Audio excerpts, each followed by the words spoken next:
Welcome back, guys, to Trails to Azure, where last episode we fought through Ursula Road to reach St. Ursula Medical College, where we instantly bumped into Cecile, who we sat down with for a quick catch-up before starting a sweep of the hospital, which we now continue with Dr. Seiland awaiting us for our second urgent request. It's a special visitor. Just means we gotta either it'll happen in story or we keep checking here to find out. Just like our special visitor at the library. You should know Chief Ursuline is an expert when it comes to medical devices. See, growing up in Le Mans State gave her the opportunity to study the basics of orbital apparatuses at the Epstein Foundation. Me, I'm helping to research medical equipment. It's an honor working under someone so qualified and well-learned. One's armamentarium is indispensable when it comes to providing patients the absolute best in modern healthcare.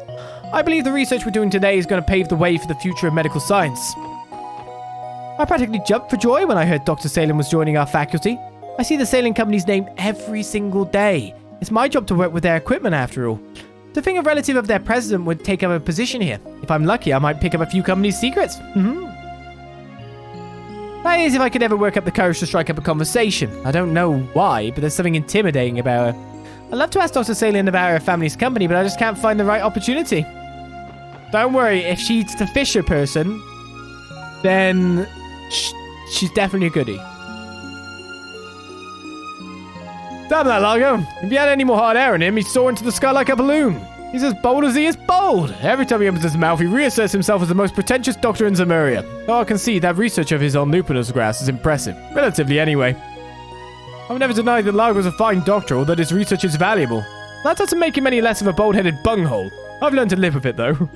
Bold-headed bunghole. It's a nice way of calling someone, isn't it?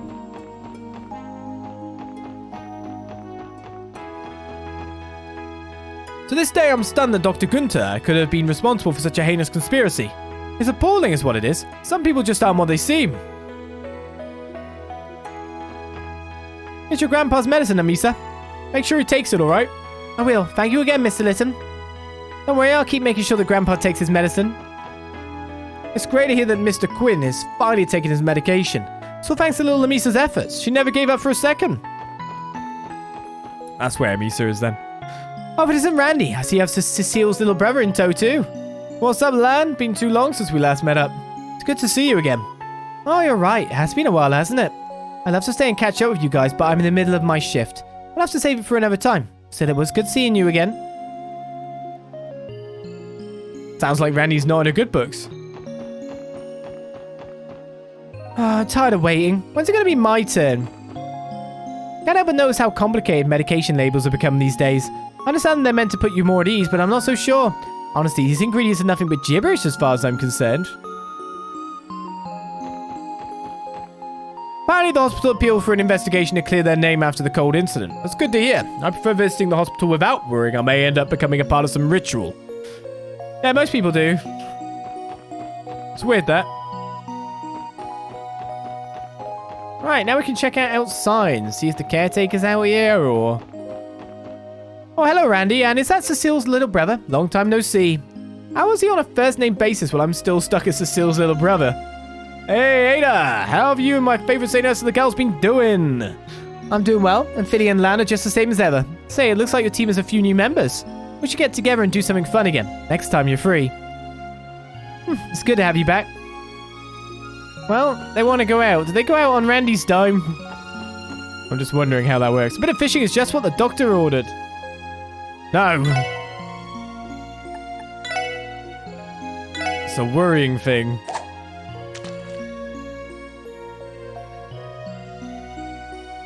Don't know who to trust anymore. Oh, I got a piranha. It's just piranhas in the lake next to the hospital, so any patient dies. It's an elegant disposal system. More natural than cremation. Or more natural than burying someone, I guess, too.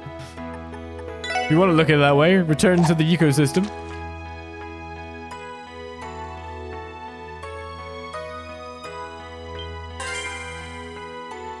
The turtles are here. Turtles are very here.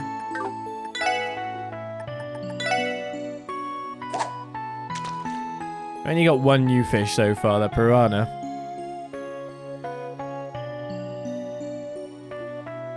I think bites onto this one then. I mean, it's a bigger area, so I imagine that the smaller fish aren't going to be that much around the place. Yeah. Seemingly so. Right, we usually start from this side. We recently welcomed a new medical resident here at St. Ursula. That's him over there. His name is Richard. I heard he studied on his own over in Crossbell City. You have to admire that kind of tenacity. I'll be sure to treat him whenever he stops by. I admire anyone who's willing to put in some effort, the way our new junior resident does. Hey, look! Your work's paying off. Shiny palm cushion. That's new, I think. It's not a smiling face, so I'm assuming so. Surgical gloves too. Laura can be strict, but her teaching methods really do work. She knows so much about everything we're studying. I'm lucky to have her tutoring me. The only thing I'm not sure about with Flora is her habit of cracking open anatomy textbooks during meals. I've been entrusted with tutoring our new junior resident, Miss Shord. It may eat into my own studying hours, but I think I'll be alright. This is an opportunity for me to learn too. If I'm doing this, I'm not going to pull any punches with it. Mentoring your underclassmen counts as studying too, you know. If I'm doing this, I'm not pulling any punches. That we get. So we can't go back in here again. Visitor and outpatient lodgings. Only during dire circumstances are we allowed in that room. Butterflies. Alright, Dust, prepare to get busted. Oh, hello. Do you have business with one of our staff, perhaps? I'll be your guide, but as you can see, I'm a little occupied. I believe all the doctors and residents are in the hospital at the moment. If you're looking for someone, I suggest you try there. I've got you now, Dirt. Prepare to be swept away. That's better. I think I'll head out to the terrace now and get myself some fresh air. We're checking everyone's rooms because we're very rude. And you never know what we might find, like pictures of kingfishers? You still haven't moved these boxes, by the way. They're propped up against the wall in a way that allows people to get on top. I should maybe, like, drop them by a security failure leaflet. I don't know. We tried to deal with this last time. Was this always a double better? Not much going on in here. Oh. Can't check that this time.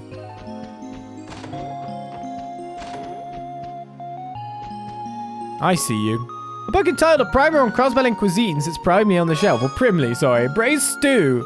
That one was a bit more hidden, I will admit. But it does stand out for having quite a different texture than everything else. Okay, we've made it to the top. Now we come down. There shouldn't be anyone in here. I was wondering where you were, Cecile.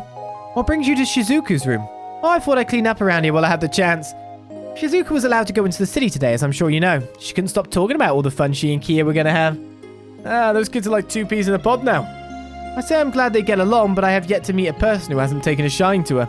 You're not wrong. There's one thing that girl has, is a knack for making friends. You can say that again. We also have her to thank for making Shizuka brighter and happier than before. Can be more grateful for that. In fact, I may just follow in Shizuka's footsteps and play with Kia on my next day off too. Feel free. I know she would love to spend more time with you. I'll be looking forward to it. Shizuka's probably having fun playing with Kia as we speak. I'm so happy for her. She rarely has a day out like this, so I hope she gets to make the most of it.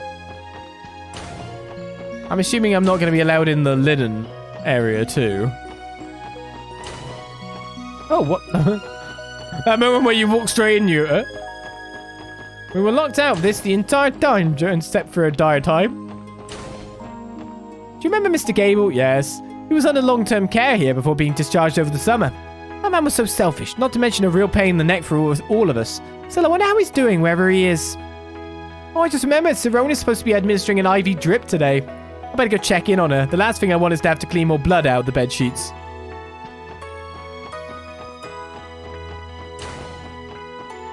Your post-operative progress has been going swimmingly, Michael. I think it's only a matter of time before you're discharged. You should give your parents in Le Mans a call and tell them the good news. Really? Would I lie? Dr. Seiland did a wonderful job with your operation, of course, but it was your courage that brought you this far. We're all very proud of you. Oh, thank you, Dr. Beldine. It's amazing how talented Dr. Seiland is. I think even I can learn a lot from her. I'm actually leaving the hospital. I wasn't sure if I'd ever be able to. I better call my parents in Le Mans. Michael's free. Took a while. Broke my leg in a traffic accident. This is the worst. I have important work to do back at my job. I hope I won't be forced to resign over this. You get no care? What? Being fired over it sounds a bit crazy. There was a lot of fuss a little while ago about a scandal involving one of this hospital's former doctors. That doesn't worry me, though. The rest of the staff here had nothing to do with it, and I know they're the best of the best.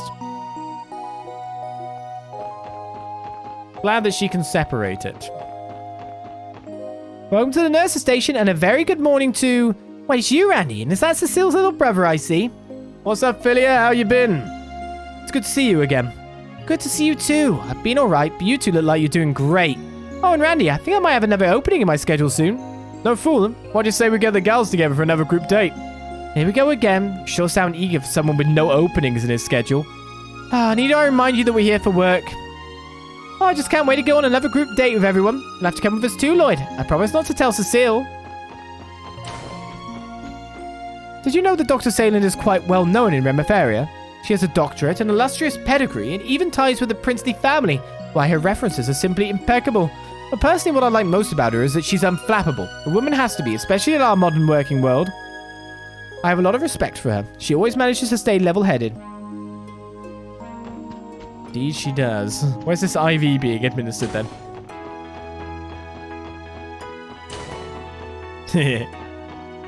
Doctors and nurses at this hospital are all so kind. It almost makes me wish I could stay a patient forever. Hey, this old man doesn't have the mags. Okie dokie, let me just set up that IV drip for you. You sure you remember how to do it this time, Nurse Cerrone?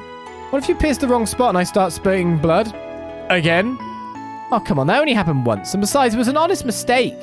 Now, don't you worry. Everything will go just hunky-dory this time. Probably. Probably? Where'd the needle go? I could have sworn I just had it. Oh, goddess, help me. If you start seeing red coming out from underneath the door, you know what's happened. Pretty much.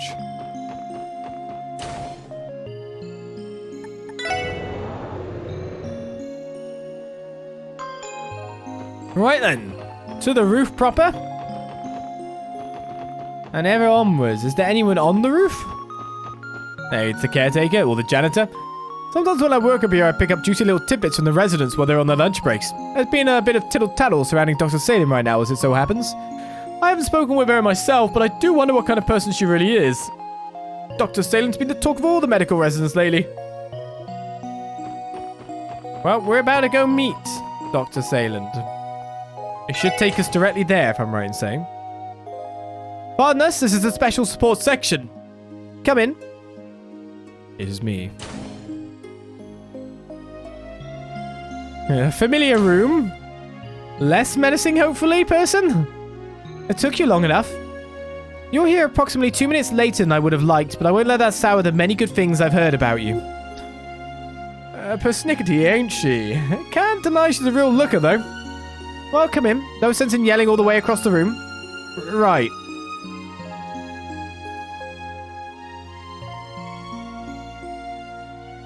You're Dr. Seiland, correct? We were told you completed a compositional analysis of Gnosis. Sorry to interrupt, but I have a favor to ask of you first. The data you want will have to wait until after you've taken care of it. You mean your support request? Is there a particular reason you can't give us the Gnosis results first? As it so happens, what I'm asking you to do pertains to those very results. It concerns a number of patients who were under the drug's influence. Oh, that makes sense. Fair enough, we'll get right on it then. Would you mind giving us more details? I'd like for you all to collect several health surveys from those aforementioned patients. After the incident with the cult, the hospital concentrated its efforts on caring for recovering victims of Gnosis. Of course, that treatment has long since been completed, for the most part. However, not every patient returned the health survey the hospital gave them. I think I understand now. If you don't have all of the surveys, the analysis won't be as accurate. Correct, I want you to take care of this. Sweet. In total, there are 3 patients who have yet to submit their surveys. The first is Dino, a boy from Crossbell City's downtown district. Next is Nikolai, a performer for Arkansas. Finally, one is CGF's guardsman, Kless from Belgard Gate. Go to them, explain the situation, and collect their surveys. Make them fill it out if they haven't already. Got it. I think I remember all 3 of them. Start by heading up to the city and talking to the guys from downtown and Arkansas. Then we can head out west to Belgard. Kless would probably be in the mess hall around this time. Sounds good to me. Let's get to it.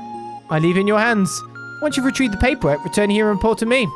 Once you do, I'll be able to give you your Gnosis analysis results. Making me support requests. Formal treatment for the drug patients is nearly over. However, there are still a few that haven't returned their health surveys. Yes, okay, we're off. Chill. Surely you could have actually put this in a support request, got me to gather it, and then come here? Or does that sound too logical? I'm not sure. Like, really? That would have saved everyone a lot of time. A ridiculously large amount.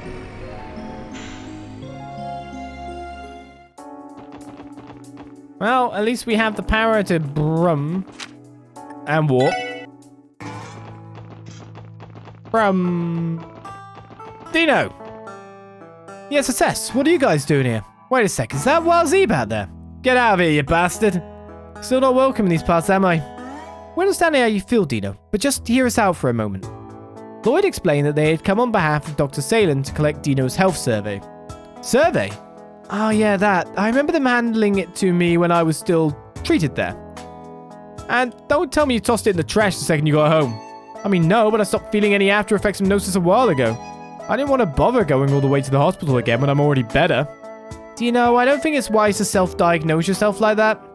Think of it this way. If you end up wrong and your symptoms return, the rest of the Saber Vipers will suffer for it. I guess you're right. Okay, fine. Just give me a minute. I know it's around here somewhere. Let me go find it and fill it out. Phew. At least we won't be walking away empty-handed. Yeah, let's give him some time. Yeah, this is what you want, right? Yeah, that should do it. Thank you, Dino. Whatever. You don't gotta thank me about it. Now take that lettuce-headed punk and get out of here, will you? Alright, alright. Sorry for the trouble. Already gave the survey, didn't I? So go on, beat it. 1. Nikolai is all the way wrapped around the stage. I'm gonna keep an eye on people too in case they change position randomly. Oh, hi there, SSS. Hey, Nikolai. We've got a quick question for you. Lord explained that they'd come on behalf of Dr. Seiland to collect Nikolai's health survey. Oh, that thing. I was having so much fun rehearsing that I totally forgot to return it. Hang on just a second, I'll go grab it for you. This is it, right? Nikolai's health survey is obtained. Yeah, thanks. The change in attitude tells me that terrible drug no longer has a hold on you. Yeah, I never would have been able to get myself off that stuff without the proper treatment. Thinking back, it's hard to remember why I even resorted to it in the first place. Guess I was just that desperate to do something about my total lack of talent. In other words, it slipped right past your insecurities and into your heart. Shouldn't be much to worry about though, as long as you're aware of that now. Right, all I'm hooked on these days is striving to be the best Arkansas performer I can be. I can't wait to see how it plays out on the stage. Oops, I should get back to training. I'll trust you guys to deliver that health survey for me. Right, 2 down. Brum.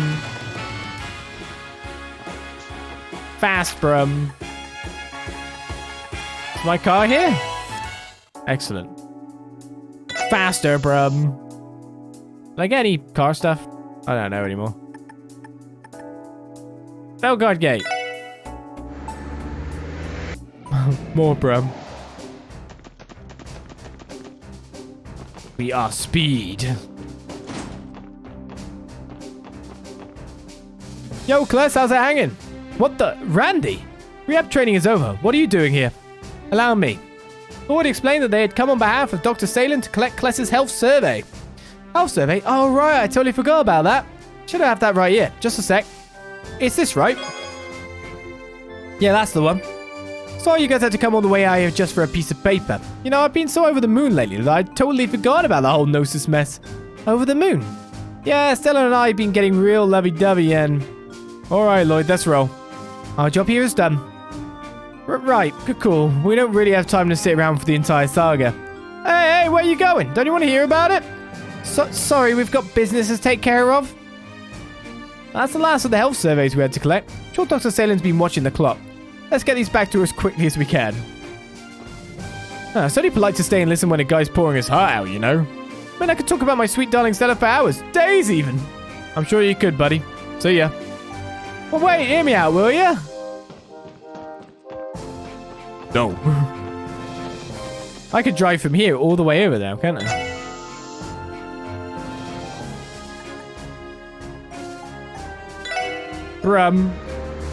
Noelle will be very happy. Wow, the car actually really has some uses that we're picking up now. Well, that was quick, but it always is going to be quick when we've already been everywhere.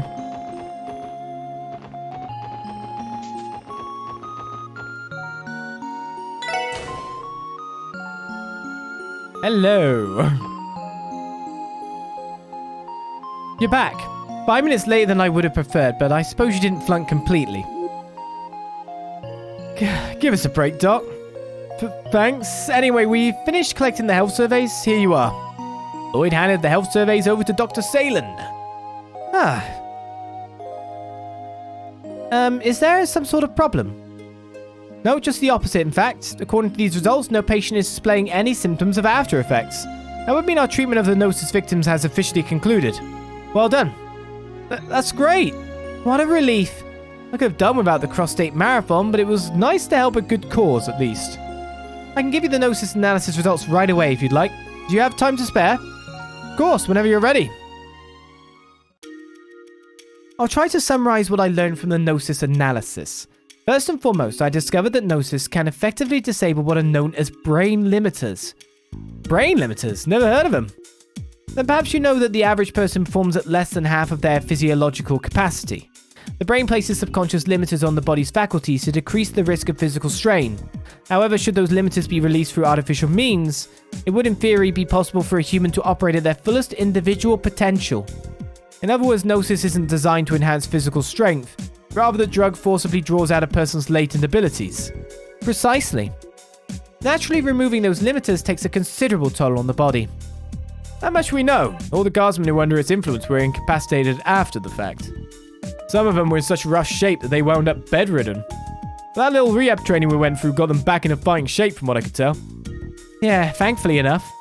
Getting back to the Gnosis effects, there was also a man who used the drug to heighten his luck and senses, racking up win after win at the casino. It also had an adverse impact on his personality and speech patterns. He was like an entirely different person. Are those symptoms also a result of Gnosis releasing these brain limiters? It is possible. The drug is confirmed to rapidly augment all 5 of a person's sensory systems. It's only logical that it would affect one's emotional state as well as heightened feelings of anxiety and paranoia. That would explain why a subject under its influence becomes so agitated. Makes sense. Yes, perfectly reasonable explanation to me. However, this is the extent of what we can glean about the drug on a biochemical level. Pardon? When evaluating a number of the drug's effects, the only word that comes to mind is unscientific. Take, for example, the ability to sway fortune itself in one's favor, as you just mentioned. Though that is far from the most inscrutable phenomenon that you've all witnessed, I refer, of course, to the demonization process. That's true. Good luck explaining that. It was taking the red Gnosis that caused demonization. Would that mean its components were different from the blue variant? Well, about that. I found that the compositions of red and blue Gnosis were actually identical. Again, that's biochemically speaking. Really? Yes, the divergence in color comes from the refining process. Beyond that, however, their chemical makeups are one and the same, and their molecular structures nearly so. Yes, yet it was reported that only the red Gnosis variant was capable of causing the inexplicable metamorphosis. The only sensible conclusion one could derive is that this demonization was no more than a collective hallucination induced by panic. Yeah, I don't think so, Doc. Demonization is real. I witnessed it for myself when we arrested Ernest Reese. I understand that, hence why I said that this was the extent of what we could learn from the analysis. The only purpose of this approach was to unravel what we could about Gnosis through the lens of biological chemistry. I see. That's a surprisingly open-minded stance from someone who works in modern medicine. Not at all, modern medicine isn't a panacea, particularly when it comes to matters of the mind and soul. Gnosis likely possesses a hidden property that makes those two factors resonate with the body. I'm certain that not even Yochim fully understood Gnosis' true capabilities. Using ritual secrets handed down within the cult, he developed it through pure trial and error, succeeding only in its mass production. It's true, that much was confirmed by the man himself. I remember, he said he perfected the drug through the data yielded by the cult's rituals. As I thought. He was competent and enthusiastic, yes, but he lacked the makings of a true genius. And in the end, it led him down a dark path. Hold on a second. Are you saying you knew the guy personally? Yes, he and I were colleagues in medical college back in Remeferia. I hadn't seen him since graduation, but we did occasionally exchange letters about our respective research results. To think he would misuse his findings in the name of such an abhorrent cause, and at the cost of his own body and soul at that. Dr. Seiland, our condolences. No, I should apologize. My sentiments aren't what you came here for. In any event, this is as much as I can tell you about the drug. A different methodology will be necessary for you to learn any more about Gnosis. This is simply my intuition speaking. But I believe its primary ingredient, pleroma grass, may hold the key to any further revelations. Pleroma grass. It was mentioned by name in the cult's data terminals. Yeah, but that's about all we got. No one figured out what kind of plant it is or where it's supposed to grow. I'm well aware. I even turned to some of the continent's best botanists, only to find that they could tell me nothing about it. The grass may be a rare species that was cultivated in secret, or perhaps something else entirely. Regardless, given the drug's effects, it may be that the plant has supernatural properties as well. Supernatural? That dash of paranormal phenomena never fails to liven things up. Thank you for the information, Dr. Seiland. I think we're one step closer to finding the truth behind that drug now. Is that right? Well, I'm happy to help. This marks the end of my role in the investigation of Gnosis. You're welcome to visit me again if you learn anything new, however. At the very least, I can offer you my professional opinion on whatever you come across.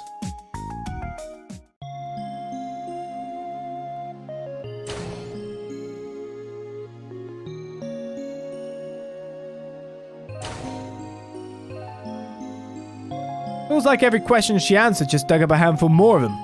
One step forward and two steps back. And there aren't many leads to go off on, now that Joachim's gone. But we may have to rely on further analysing the cult's data to get the information we want. Just another side project to add to our agenda, I suppose. Yeah, let's try to keep it in mind. Either way, we've done everything we were asked as far as this request goes. How about we check in with Cecile one last time before we leave? Oh, you know I'm down. Quest the doctor is in is complete. By the look of it, it's time to move on to whatever is next, but we managed to complete in this week our urgents, our optionals. Check out every highway of Crossbell, pick up every chest that we could see. And it's led us here to St.Ursula Medical College. I think that's about time where we call it. And we end the session with our major goals completed here. We did not complete a day, but I did not actually expect to when we started because of what was in front of us in terms of places to go, dungeons to see. It'd have been even longer if there was actually monsters in Stargazer's Tower. However, we do have a bedtime story, of course. So let's read Sunshine Agnes, Chapter 3, Golden Eyes, to see us off. Agnes! Edwin dashed into the street and toward the next block over. He was positive that he had really seen Agnes, as well as confident that he could catch up to her. Indeed, there she was in the crowd ahead. For a brief second, their eyes met, but a fleeing bystander bumped Edwin's shoulder, and when he looked back, she was gone. But why is she running from me? Edwin wondered. Another explosion rang out as the overturned bus burst into flames once again. Edwin cursed as he ran to the door of the bus, took off his coat to smother the fire. Big coat then. As he attempted to wrench open the door, cries for help spilled out. Bus driver's limp hand dangled from the window. Doesn't matter if my draft ends up in the paper or not, Edwin thought. Never underestimate a righteous reporter. We're going shopping today, all right, Kagamaru? After seeing Edwin off earlier that morning, Agnes was preparing to go out herself. The night before, she remembered that her uncle's birthday was coming up. Agnes's uncle, who owned the cafe, would be turning 40 this year. where at Edwin's birthday, she would sidestep the topic as too much of a hassle, though she would still end up getting him something the way she had last year and the year before. However, she couldn't treat her uncle, to whom she owed so much, the same way. Agnes set down her glass of water to scold Kagemaru, who was still asleep on the counter for the umpteenth time. "Are you even listening to me, lazybone?" she asked. The black cat's only reply was a deep yawn that contorted its face into an ugly abstraction. Honestly. As her uncle carried beer bottles into the back, Agnes let him know that she was heading to her room on the second floor. Meanwhile, she put on something more comfortable. She was in and out of her room in a flash, returning down the hall wearing a light tank top. Mid-stride, she grabbed her favorite knit cap from its peg on the wall and put it on as she hummed her way back down the stairs. Kagemaru stared at her blankly. "What, no one saw me, so what's the big deal?" She shrugged at the fussy feline and opened the door. "Let's get going, Kagemaru." With a graceful leap, the black cat landed atop her knit cap, sending her cream-colored curls flying. "I can't believe you," she thought. The most inconvenient aspect of Agnes's waist-long hair was how much it bounced. She attempted to smooth her locks down here and there, but they simply couldn't be tamed.